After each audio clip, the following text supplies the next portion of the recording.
দেশ এবং দেশের বাইরে যারা আমাদের ঢাকা পোস্টের সাথে যুক্ত রয়েছেন তাদের সবাইকে স্বাগত জানাচ্ছি। আমি মোহাম্মদ আরিফুল ইসলাম। আমি এখন রয়েছি ঢাকা টাঙ্গাইল যমুনা সেতু মহাসড়কের আশিকপুর বাইপাস এলাকাতে। আপনারা দেখতে পাচ্ছেন যে ঢাকা টাঙ্গাইল যমুনা সেতু মহাসড়ক কিন্তু যানবাহনের চাপ রয়েছে।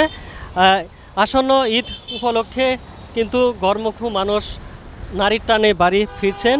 এতে করে ঢাকা টাঙ্গাইল যমুনা সেতু মহাসড়কের যানবাহনের চাপ বেড়েছে। প্রতি বছর ঈদে মহাসড়ক দিয়ে উত্তরবঙ্গের লাখ লাখ মানুষ যাতায়াত করে থাকেন, যা অন্য সময়ের তুলনায় কয়েক গুণ বেশি।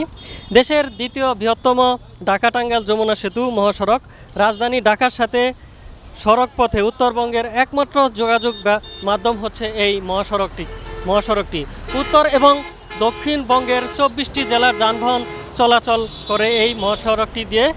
আরেকটি তথ্য আপনাদের দিয়ে রাখি যে যমুনা সেতু টুল আদায় হয়েছে 2,57,00,000 টাকা। আপনারা আরেকটি বিষয় জানিয়ে রাখি যে এই ঢাকা টাঙ্গাইল মহাসড়কে কিন্তু 60 শতাধিক পুলিশ মোতায়েন করা হয়েছে, যাতে করে কোনো সমস্যা না হয়। এবং টোল প্লাজায় কিন্তু 18টি টোল বুথ খোলা হয়েছে এবং 4টি মোটরসাইকেলের জন্য টোল বুথ খোলা রয়েছে।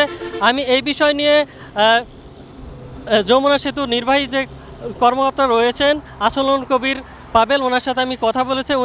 উনি জানিয়েছেন যে, এবং এই বিষয়ে আমি পুলিশ সুপারের সাথে কথা বলেছি। উনি যেটি বলেছেন যে ঢাকা টাঙ্গাইল মহাসড়কে 6টি এলাকা রয়েছে, কোনো দুর্ঘটনা ঘটলে দ্রুতই যেন সেই গাড়ি সরানো হয়।